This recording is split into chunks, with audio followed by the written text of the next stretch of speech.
Welcome to the Mike Litton Experience Podcast. Mike has over 31 years experience in real estate, finance, and investing. He's passionate about being a father, a teacher, a realtor, an investor, and a leader. Everyone has a story, and our passion is to help them tell it. And now, introducing the host of the Mike Litton Experience, Mike Litton.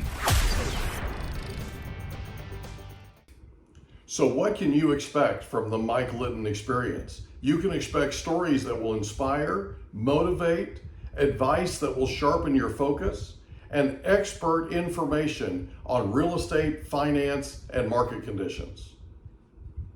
And then all of a sudden, and this was before there was Calendly and all that stuff. I had one of those big calendars that Title gives you, your desk calendars. They would make an appointment, they would go to that calendar, they would write it in. And it got to the point where probably by the end of year one, literally from 9 to 5 every day, I was just sitting in a conference room like this, appointment after appointment after appointment. And back then we had a 50% show up rate. So they would make an appointment and we would do all the follow-up, the reminders. We would send them directions from where they're at, and we still only had a 50% show up rate, and we had about a 40% or so close rate. So of the 50%, the 40% you close. Yeah. Okay. So 50 wouldn't show 20% up. of the total. 20% of the total, Okay. which my That's coach not at the bad. time was like, "This is really good." Yeah, that's not bad.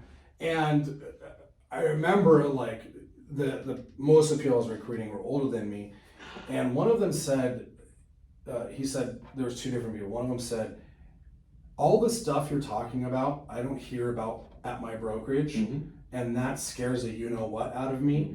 So for that reason alone, it's why I'm joining. I don't know if you guys are gonna make it. This seems too good to be true, but like young kids like you scare the crap out of me, so I'm gonna align." And then the other person said, I don't know if this is gonna work. I don't know, yada yada.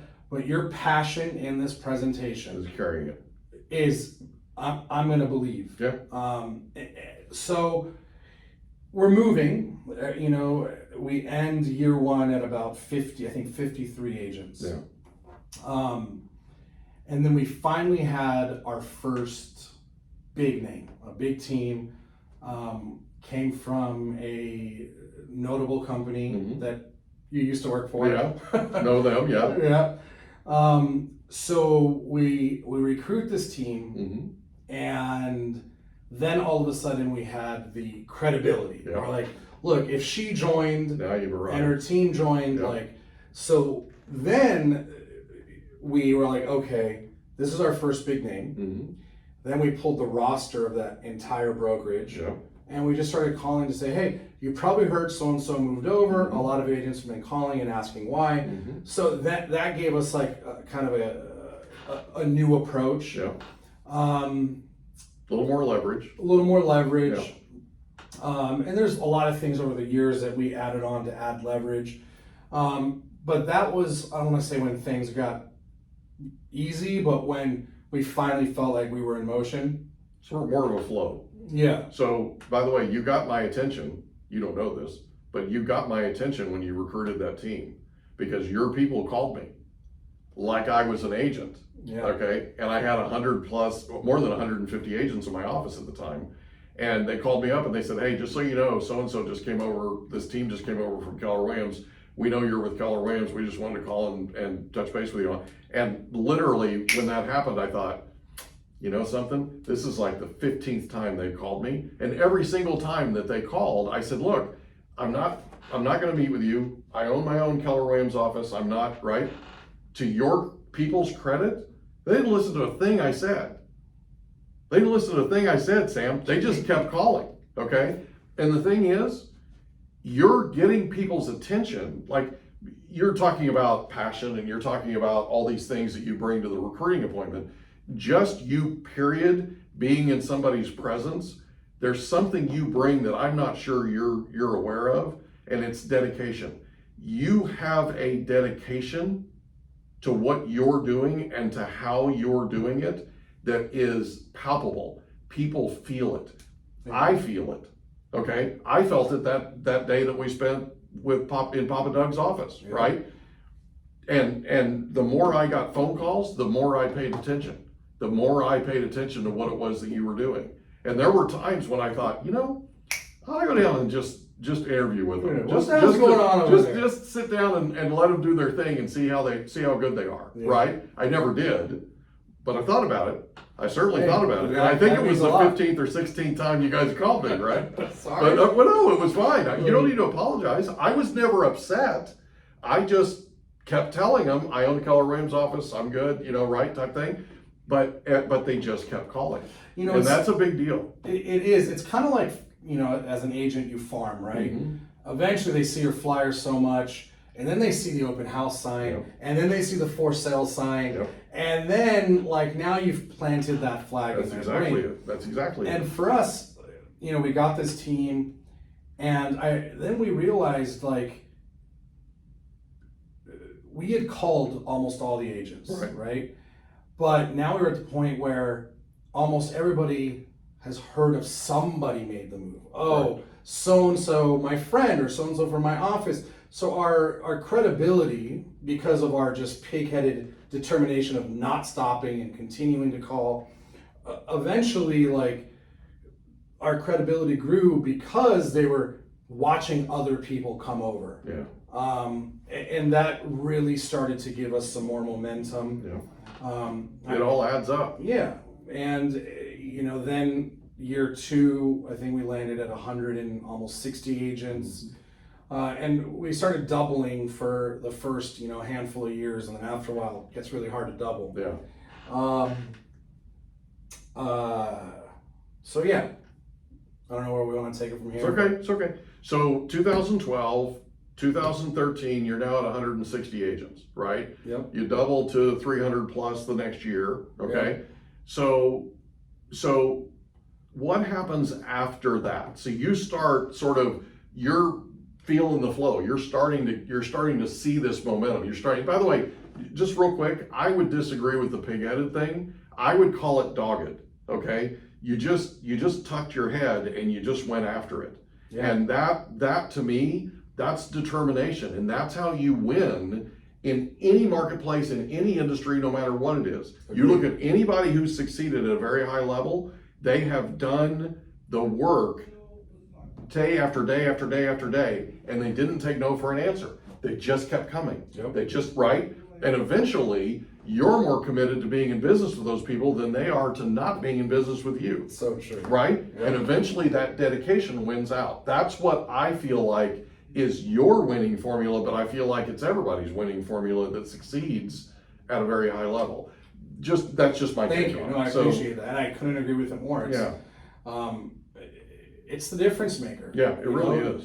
If you don't quit, how could you? If you don't ever stop, how could you ever quit? Exactly. I mean, fail. Exactly. Right? For me, it was just the only way you fail is if you quit. Correct. Yeah. So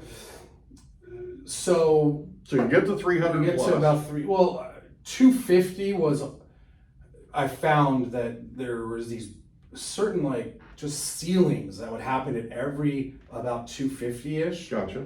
So every chunk of 250 seemed impossible to break through. Yeah. So I don't know if we got to 300 in year 3, but we got close. You were close. I think we were close. And then we really started to lean in more into the, be everywhere, omnipresent type stuff. So any agent that came in and met with us, we would always ask them for their personal mailing address, so we could send them a thank you card. Then I literally started to put just funny and different pieces in the mail to them every single week. Yeah. Handwritten envelopes, real stamps. We started to say, okay, they know we exist, they haven't joined yet. And this is the time at year 3 where people that we met with year 1, 2 years later, they're like, dude, I met with you guys a year ago, now I'm ready. Yeah. And that was an aha for us. We're like, okay, there's people that are on the sidelines that are just watching, or there are people on the sidelines that at the time were genuinely happy where they were at, but something changed. Yeah. So we're like, okay, we need to not forget about the fact that we're not selling, the new iPhone 15, and if you have a new 14, you're just going to go buy the 15 because it doesn't matter. Right. This is how they feed their family. This is where they work. They have to transfer the license. So when we started to really understand that this is a longer game, then we started to play the long game, and that was a real shift for you. Yes. That was a real shift in how your company did, period.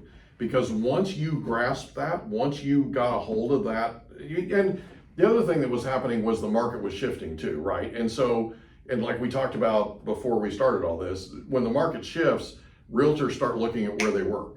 Right. That's the first thing they look at. They're like, oh, this is broken. I need to look at my options. The beautiful thing about what you were doing was you were always top of mind because you had people making calls and you were sending the mailers and all that. You were constantly staying top of mind, right? Yep. You're constantly working that, Buffini calls it Play-Doh, right? You constantly are working it. If you just leave it sitting there and you don't do anything with it, it gets hard and brittle and it's not Play-Doh anymore. It's just pieces of clay, right? But if you work it and keep working it, it responds. That's exactly it. And we started to do a lot of free seminars. Yeah. And we would bring people in, even if they weren't with our company. The main goal was to bring agents that weren't with us.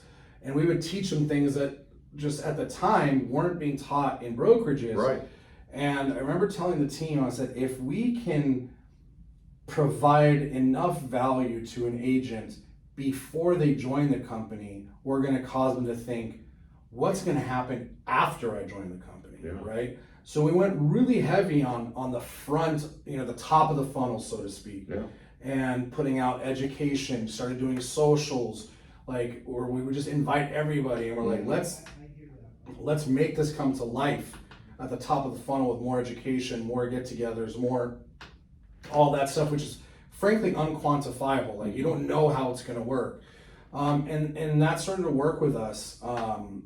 So we just went heavier and heavier with that, and almost really helped us in the beginning. We were trying to step into the mold of what we thought a brokerage was supposed to be, and then we're like, no, we're gonna be us, right? I'm going to be Sam, and Oliver's going to be Oliver, and we're going to create an environment that's a reflection of us. Right. And there's got to be, a few thousand weirdos like us that like this environment. And we just went really heavy with that. And, then we started to get more and more of the teams and more of the notable agents, and just kept pushing on that gas. Full disclosure, I went to a few of your educational events. Good. That you had at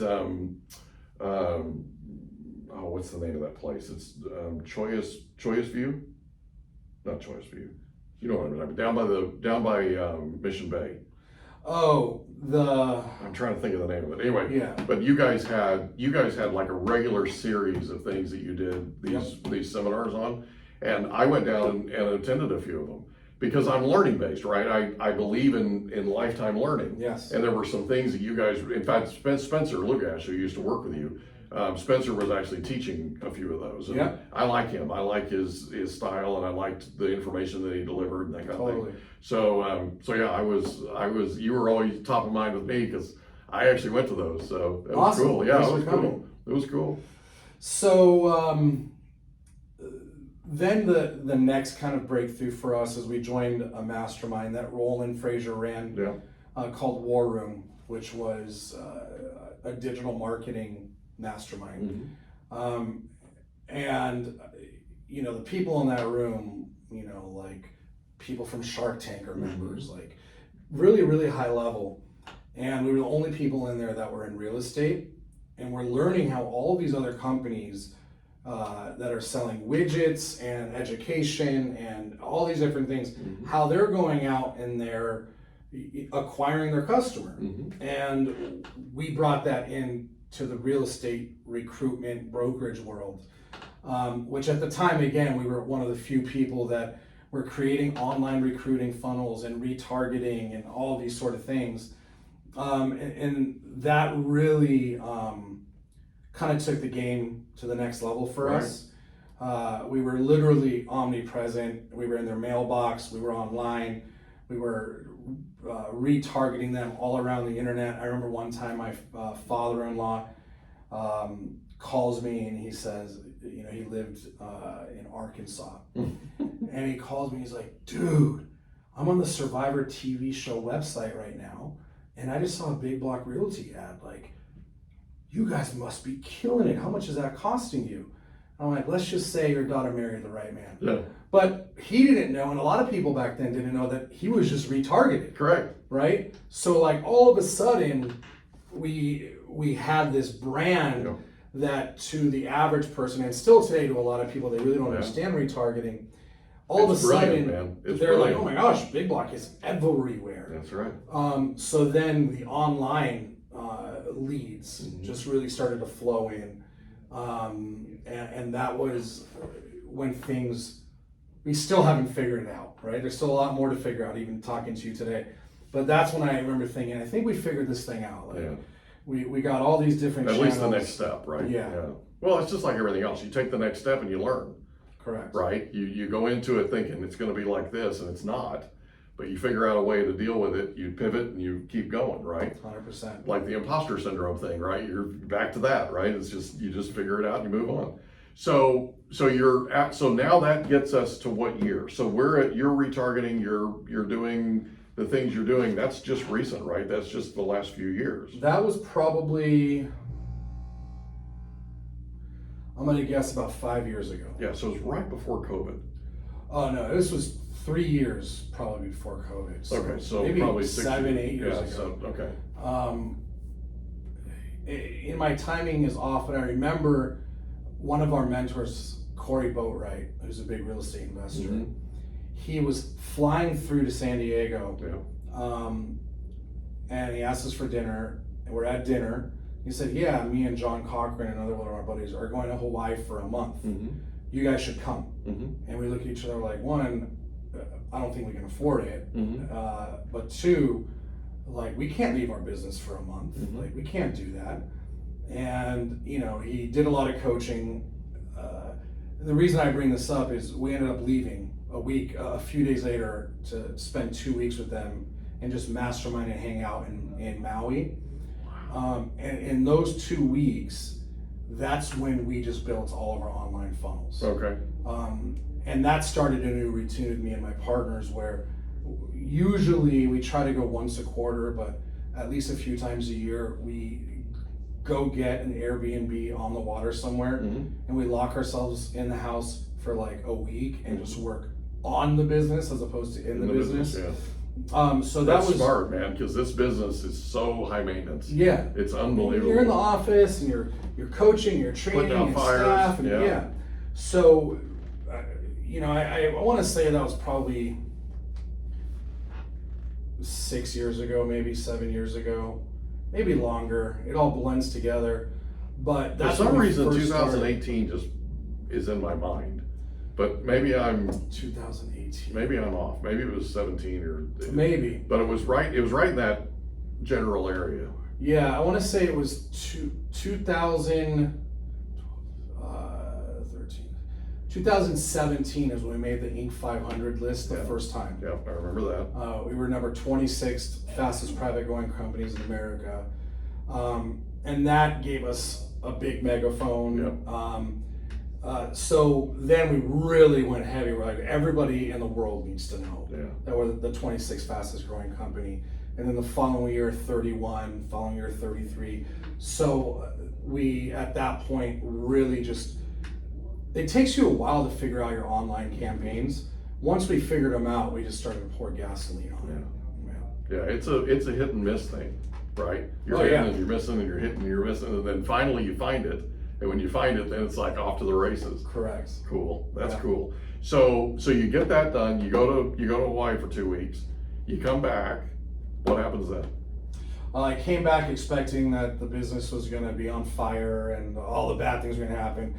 And the recruitment team actually had the best 2 weeks they ever had while I wasn't there. No way. Yeah. Oh my goodness. Yeah. What was that about? I think I just got in the way. You know, I nobody can do it better than me type thing. Right. And I also think that I like to think that they wanted to kind of make us proud. They wanted to show like, hey, we got this, like, and that's a cool thing. That was really cool. It was really, really nice.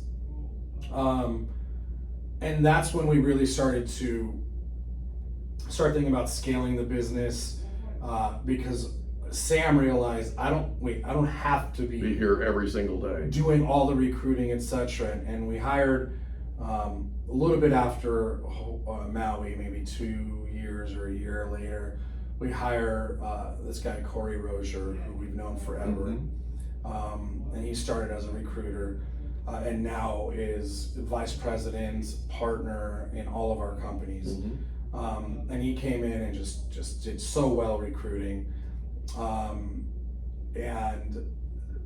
all of that as it came together is when it really allowed me and Oliver to kind of step, I don't want to say off the org chart, but really kind of get off the org chart so that we can sit above it. You know, they say in an entrepreneur's cycle to complete exit and freedom, there's like 4 or 5 exits that happen. And I think, I forget it, but the second exit is when you get off the org chart. Right. And that's where I've been playing now for the past 3 years. And you know, a lot of people will be like, dude, what's going on? What are you guys doing? And I'm just, you know, like Dr. Dre said, I've been in the lab with a pen and a pad, just really focusing on, you know, where does Big Block go next steps? You know, we have really large market share in San Diego, and trying to figure out where do we go from here. So then we, about a year, maybe a year and a half ago, started franchising, and that's been great. Have now offices, pretty much sold everything from north of San Diego, almost all the way up to Bakersfield, and one in Madison, Wisconsin. So that was kind of our beginning of moving outside of San Diego. And today really focused on national expansion through corporate. So we're opening up Florida and Texas. We already did, we haven't even made a formal announcement, so this is the formal announcement. There's a formal announcement, baby. You got your scoop. There you go. You heard it here first.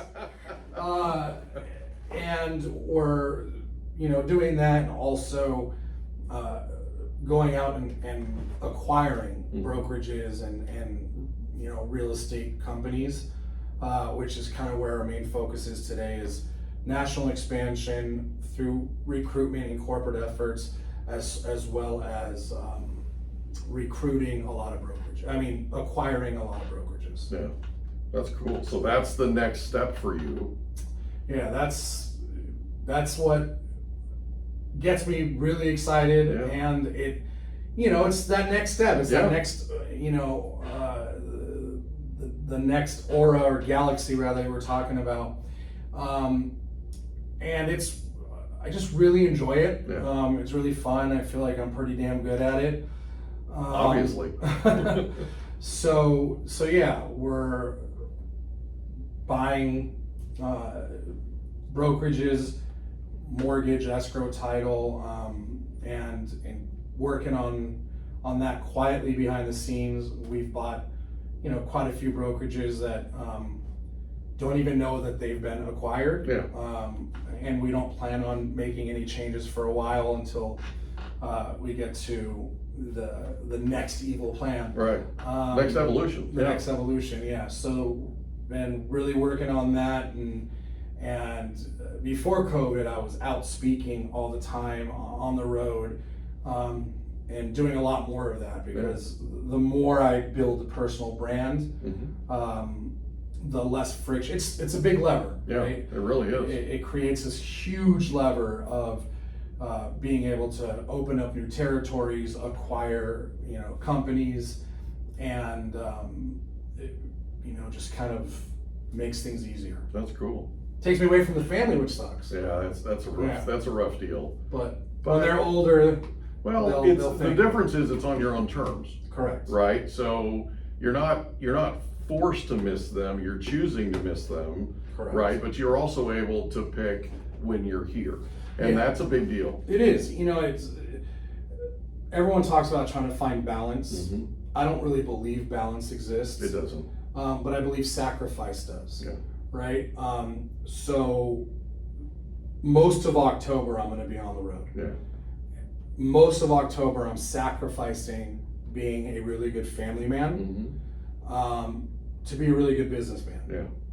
And then most of November my phone's going to be on Do Not Disturb, right? Yeah. And I'm going to be sacrificing being a good businessman to be a good family man. Yeah. And in those moments, like when I'm out in a different country or in a different state and I'm missing the kids and I'm trying to find balance, I'm going to go crazy. Yeah. But instead I remind myself, like, no, right now you're sacrificing this and tomorrow you'll sacrifice that. Yeah.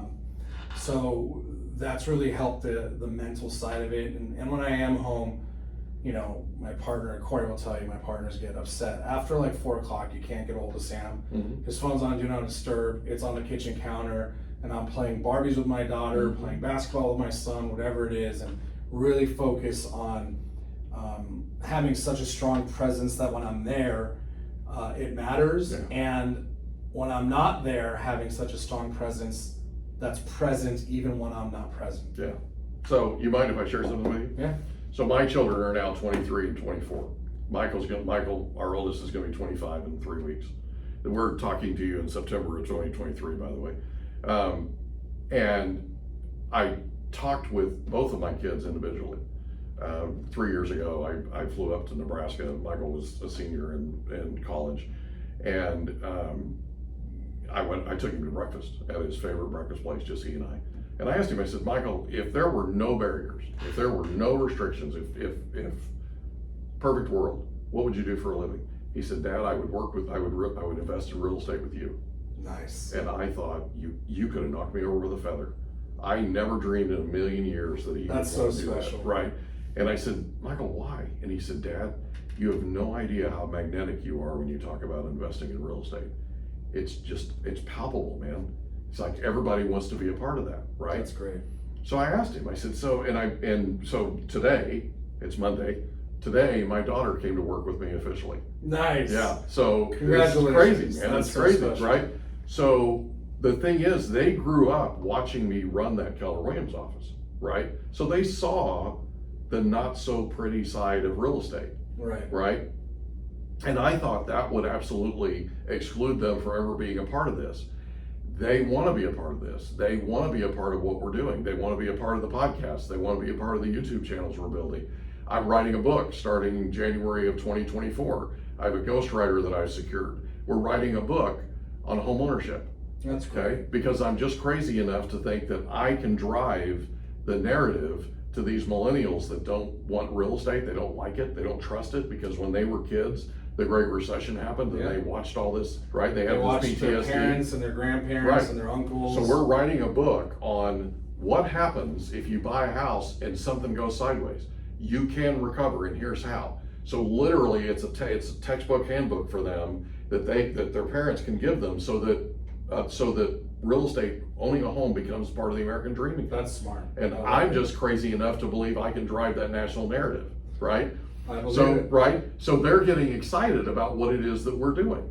Good for you. Kind of cool. That's great. But I'll tell you what the key was, if you don't mind me sharing it with Please. you. I involved them in every decision we made.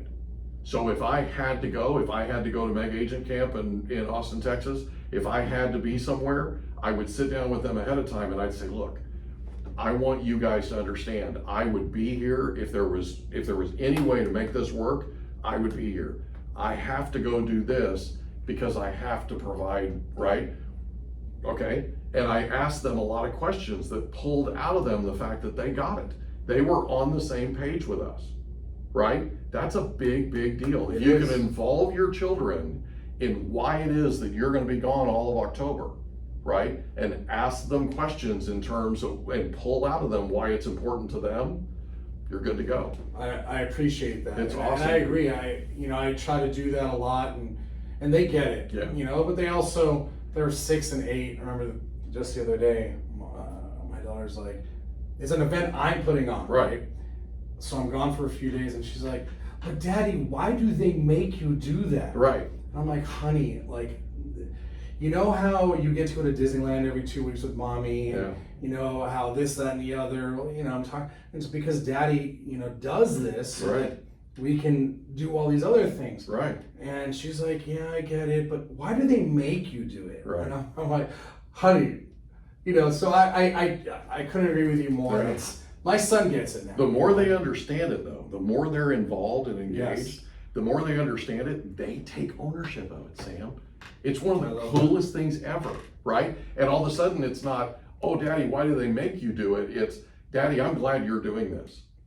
You know? Yeah. And when you get to that point and they get it, it's like the light goes on and it's just the coolest thing. I love it. I'm going to share one last thing with you, then we're going to wrap up. Okay. So the Mike Litton Experience, the name of this podcast, Chris Dietz named it. Really? Yeah. Wow. So I used to train when Chris was with KW in Chula Vista. I used to train in his office, and he called it the Mike Litton Experience. That's great. And I was in his office one day, and I go, "Hey, dude, one of these days I'm going to start a podcast, and I'm going to name it the Mike Litton Experience." And he's like, "Yes." Well, good job, Chris. Good job, Chris. That's great. Thanks, buddy. I appreciate you so being much. here. Appreciate you. Thanks for your time. And when I you really launch that appreciate book, let me know how we can it. support It means the world to me. It really does. Thanks again for your you. time.